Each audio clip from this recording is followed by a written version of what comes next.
Hello, YouTube. This is Alzoru, your friend and lore keeper. Welcome to another scary story from Nafine. This time something a bit more supernatural. In this world, ghosts, magic, and monsters are real. This can make it hard to tell truth from fabrication with dealing with stories from this fantastical world. Today's story brings us to Tekale, a desert nation fed by 3 great rivers. Our main character is a Lainata, or lindworm. Lindworms are snake-like dragonfolk who normally come in earth tone colors, have venomous fangs, have vestigial or no legs, and possess a pair of arms with clawed hands. They sometimes also have cobra hoods. Now, on with the story.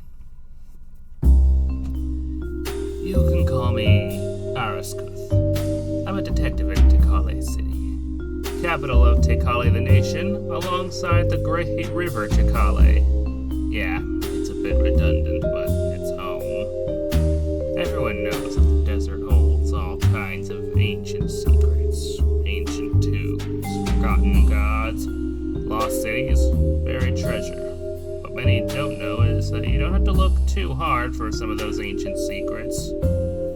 Back when I was a greenhorn, my mentor, her name was Fairy Kissy, and I liked to hang around Tekale's seediest bar and listen to patrons' tales. It was a surefire way to find a case.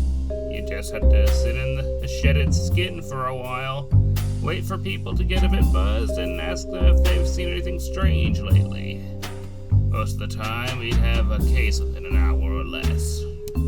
This was a slow night for us. He'd been asking around for 3 hours. 3 long, agonizing hours. It had been enough to drive me to drink, too.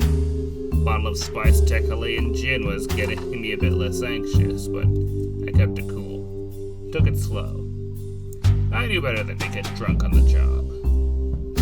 Not long after my 3rd sip, a human walks into the bar and orders the strongest sugar froth beer they could give him. His words, not mine. And they let him know that stuff's expensive. He paid them off with 3 of those gem coins from my Veilie. Fairy and I knew by the way he carried himself and the look on his big dumb mug that this dark-skinned human had something bothering him. Something on his mind. We waited for him to down his bottle before we each sat next to him, left and right. It was a scene to be seen if I ever saw one. So I played bad cop as usual. Let the pretty girl do her thing while I do mine. She asked him if there was anything bothering him tonight. He told her to get lost. I squeezed his shoulder and poked him with my claws. The lady asked you a question. Don't be rude. My partner here despises rude people. I just beat you up real good, she warned him. Now, is anything bothering you tonight? What is this, an interrogation? Why do you care? We're investigators. We solve cases for people all the time. And we're a bit strapped for gold right now. She winked and flicked her tail under his chin. So, got any mysteries to solve? Maybe got a guy stalking you? Or maybe you've got strange noises in your basement? It chimed in. We cover all kinds of cases. Well, actually, I do have noises in my basement and a constant feeling of being watched.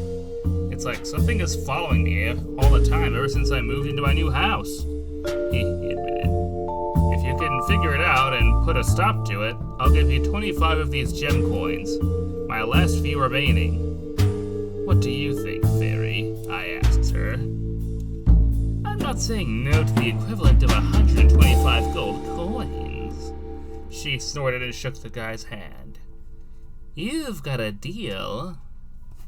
I nodded. I couldn't do much else. This was only my 4th case with her, and I was still pretty green at the time, but I was learning fast. We followed him home, and we saw him nervously looking around the neighborhood. We looked as well, but I didn't see anything that looked suspicious at the time. Only strange thing was the man's shadow, which seemed to shift unnaturally at times. When we got to the house, I immediately felt nauseous. I smelled something stale and smell of your grandma after exiting the restroom after a night of spicy food. Ferry smelled it too, I could tell. He lit an incense burner and told us it always smells like that when he got home from work. We entered the basement. The smell was stronger, and we could hear something moving. He came down and lit some candles. We heard a gasping sound that seemed to come from everywhere and nowhere all at once. Hard to describe. It was like someone just about to drown. The basement was filled with boxes and barrels of unopened goods. Once he lit the place up as much as he could, he went upstairs to leave us to our devices. We were immediately made aware of a shuffling noise, and later, something shaking. I heard one of the barrels open up and looked to see the lid flying at me, which I didn't entirely avoid. It grazed the side of my face and left a splinter. I looked around for the wise guy who threw it. Nothing. Looked inside the barrel, just some old wine. Then I heard Fairy scream, a sound that I had very rarely ever heard before, and I slithered over to her. Hood flared. I hissed and saw her there, breathing heavily as she recovered from her shock. When I asked what happened, she told me she'd found something in the wall of the basement. A secret passage that led into a small crypt. It was pretty clear to us both now that this path connected to an older part of town from an ancient era, and we suspected paranormal activity. It was around that time that we heard an unearthly shriek as the bones began to come to life and form three Leonada skeletons. The secret door closed and cut us off from the light.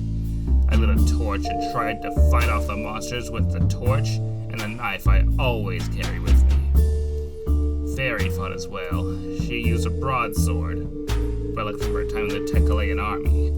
She did most of the work, and when we finished defeating them, she told me I had a lot to learn. And I did. We broke open the secret door, and we entered the basement once again to see a shadowy figure, which proved to be a shadow demon. Fairy knew we couldn't fight that thing alone, so we fled as it threw boxes at us. We ran to get a cleric. We got ourselves blessed and had him come to cleanse the basement. We got our money, but at the end of it all, I'm not really sure if it worked or if we just weakened it. Sometimes even today, I can still feel all the presence watching me, and I hear growling right next to me. Right next to my ear while I'm sleeping some nights. I'm pretty convinced that it survived in a weakened state and followed me. Part of the reason I feel this way is that Fairy died under mysterious circumstances just 2 weeks after this. I'm sure this thing was involved and it'll come after me eventually.